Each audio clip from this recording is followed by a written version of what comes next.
السلام عليكم، عاملين ايه؟ رب تكونوا بألف خير. النهارده ان شاء الله هعمل معاكم كفتة الطاسة بطريقة سهلة قوي وبسيطة من غير فرن طبعا ولا اي حاجة، وهتشوفوا دلوقتي النتيجة هتبقى عاملة ازاي، بجد تحفة. متنسيش بقى اللايك وتنوريني باشتراك في القناة وتفعلي الجرس على كلمة الكل عشان يوصلك اشعار بأي فيديو جديد بإذن الله. اول حاجة انا معايا هنا كيلو الا ربع لحمة مفرومة، حطيت عليهم 4 بصلات وسط مفرومين في الكب عادي من غير ما اصفيهم ولا اي حاجة خالص. ومعايا هنا بقدونس برضو تقدري تستغني عنه، ولكن بيدي اضافة حلوة قوي للكفتة. برضو انا فرماه في الكبة. ملح بقى، ظبطي الملح. شوية فلفل اسود كده كتير عشان الكفتة بيبقى الفلفل الاسود فيها حلو قوي، يعني حوالي كده معلقة صغيرة مثلا او حاجة. كزبرة ناشفة و7 بهارات. وهنا بقى معايا الكيك شيف او البيكنج باودر، بيخلي الكفتة هشة وحلوة قوي. خدت معلقة صغيرة ونص. بعد كده بقى مش هقلب الكفتة، لا انا هعجن الكفتة كويس جدا. الكفتة لازم تعجنيها كويس قوي بالشكل ده كده. ببدأ اللي انا اعجنها لحد ما بقيت معايا بالشكل ده.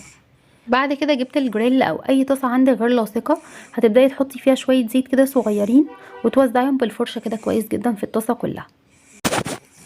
بعد كده جبت المعلقة الخشب دي، او تقدري مثلا كذا عود كده من اعواد الشيش طاووق تصبعي عليه الكفتة المتوفر عندك، او ظهر معلقة عادية اللي يعجبك. انا كده خدت المعلقة دي وهبدأ اللي انا اصب عليها الكفتة بالشكل ده. بتخليها مجوفة كده من جوه، بتبقى بتستوى كويس وفي نفس الوقت بتبقى هشة كده وحلوة قوي. وده كده شكل الكفتة.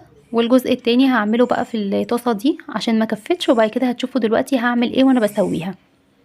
رفعت الكفتة على النار. اول حاجة النار بتبقى عالية وبتغطي الكفتة زي ما انت شايفة عشان تبدأ تنزل ميتها بالشكل ده. واول ما تنزل ميتها بالشكل ده بوطي عليها النار، وبرده وانا مغطياها تمام كده. انا ما بحطش فيها ولا نقطة مية، المية دي كلها نازلة من الكفتة والبصل بقى طبعا والحاجات اللي فيها. بعد كده ما يعني اتشمعت كده بالشكل ده، بدأت ان انا اخد الشوية اللي كانوا في الطاسة الصغيرة وحطيتهم على الطاسة اللي هي الجريل دي. بقى كله كده في طاسة واحدة، وبرده مغطياها طول عملية التسوية اهو بالشكل ده كده. ودلوقتي طبعا النار هي هادية عليها خالص، ما بتاخدش وقت على فكرة على النار، وبتستوي بسرعة قوي. بصوا بقى شايفين، ولا واحدة فكت ولا اي حاجة ولا اتكسرت ولا اي حاجة خالص، واحنا مش مصفيين البصل ولا اي حاجة. والكفتة بصوا ما شاء الله، يعني كل واحدة كده محتفظة بشكلها وقوامها وما فكتش ولا اي حاجة ابدا. يعني اي حد بيشتكي كده الكفتة هتفك مش عارفة ايه كده، لا لا خالص، جربيها كده بالطريقة دي وهتعجبك قوي.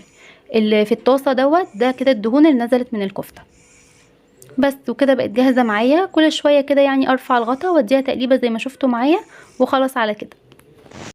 ممكن بقى لو حابة في الوقت ده تطفي فيها فحمية او لا. ولو عجبك الفيديو اعملي لايك واشتركي في القناة وفعلي الجرس على كلمة الكل. والسلام عليكم ورحمة الله وبركاته.